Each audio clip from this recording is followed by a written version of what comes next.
Bonjour et bienvenue dans cette nouvelle capsule. Aujourd'hui, il me fait plaisir de vous présenter une approche naturelle pour combattre l'anxiété.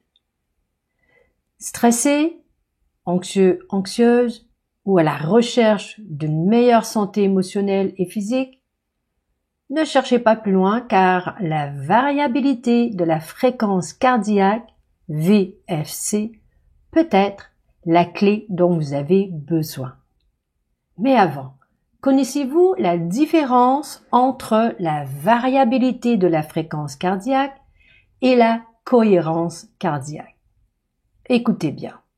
La variabilité de la fréquence cardiaque et la cohérence cardiaque sont deux termes interreliés, mais ils ne sont pas exactement synonymes et ont des nuances différentes. La variabilité de la fréquence cardiaque fait référence aux variations temporelles entre les battements cardiaques. Elle mesure les fluctuations de temps entre les intervalles de battements cardiaques successifs. La VFC, variation de la fréquence cardiaque, maintenant vous avez compris, est influencée par le système nerveux autonome et offre des informations sur la santé cardiovasculaire, la réactivité au stress, l'équilibre émotionnel et l'autorégulation du corps.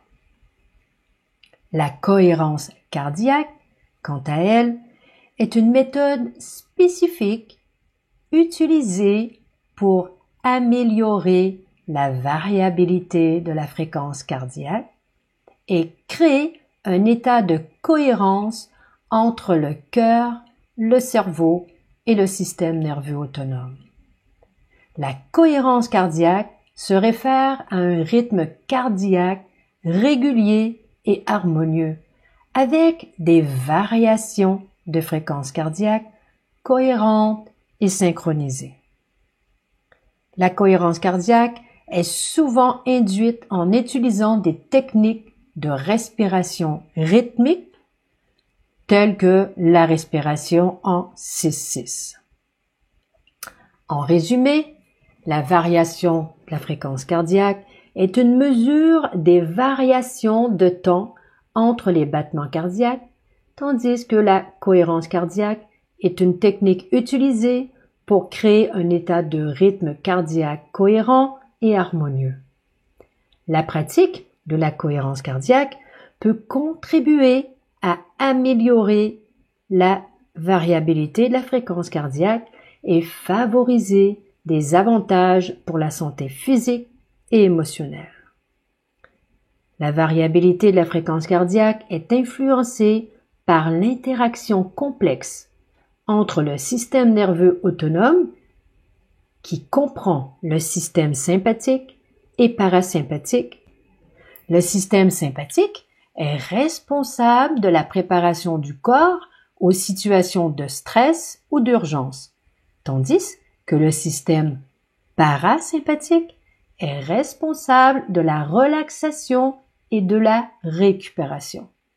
Ces deux systèmes agissent en opposition pour réguler l'activité cardiaque. Une VFC élevée est considérée comme un indicateur de santé cardiaque et générale favorable, car elle reflète un système nerveux flexible et adaptatif capable de répondre aux besoins du corps. En revanche, une VFC faible peut être associée à des problèmes de santé tels que le stress chronique, les maladies cardiovasculaires et les troubles autonomes. La pratique de la cohérence cardiaque, qui vise à améliorer la variabilité de la fréquence cardiaque, présente plusieurs avantages potentiels. Tout d'abord, réduction du stress. Vous avez compris, la cohérence cardiaque est souvent utilisée comme technique de gestion du stress.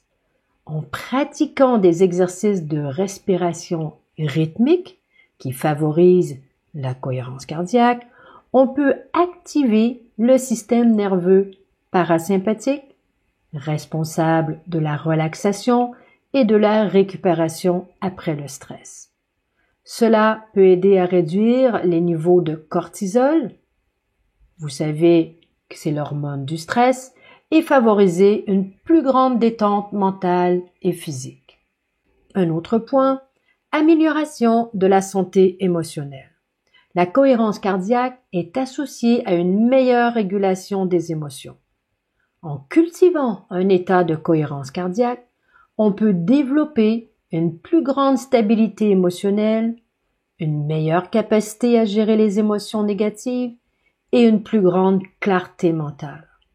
Cette pratique peut aider à réduire l'anxiété, améliorer l'humeur et favoriser une meilleure résilience face aux défis émotionnels.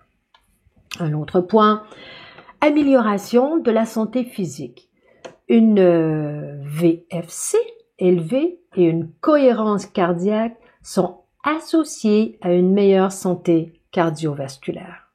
Des recherches suggèrent que la cohérence cardiaque peut contribuer à réduire la pression artérielle, améliorer la fonction endothéliale, le revêtement et tissu interne des vaisseaux sanguins, et augmenter la variabilité de la fréquence cardiaque, qui est un indicateur de bonne santé cardiovasculaire. Augmenter la résilience et de la performance. En régulant le système nerveux autonome, la cohérence cardiaque permet de développer une plus grande résilience face au stress et de faire face aux défis de manière plus efficace. Elle peut également améliorer la concentration, la clarté mentale et la performance cognitive, ce qui peut être bénéfique dans les domaines professionnels, académiques et sportifs. Un dernier point, amélioration du sommeil. La cohérence cardiaque peut contribuer à améliorer la qualité du sommeil en favorisant la relaxation et la réduction du stress avant le coucher. En pratiquant des exercices de cohérence cardiaque avant de dormir, on peut favoriser une transition plus douce vers un état de repos et un sommeil plus profond et réparateur. Il est important de noter que la cohérence cardiaque et la variabilité de la fréquence cardiaque ne sont pas des méthodes magiques pouvant résoudre tous les problèmes, mais elles peuvent être des outils utiles pour améliorer votre bien-être.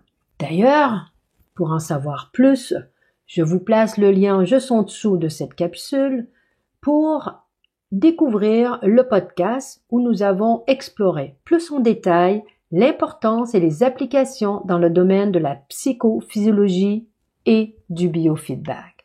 Observez et mesurez pour mieux comprendre.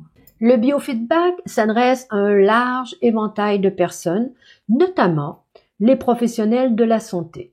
Les professionnels de la santé, tels que les psychologues, les travailleurs sociaux, les médecins et les kinésithérapeutes, peuvent utiliser le biofeedback comme un outil complémentaire dans le cadre de leur pratique. Il peut les aider à évaluer et à intervenir sur les réponses physiologiques de leurs patients, augmentant ainsi l'efficacité des traitements et la prise en charge globale. Les éducateurs et les formateurs.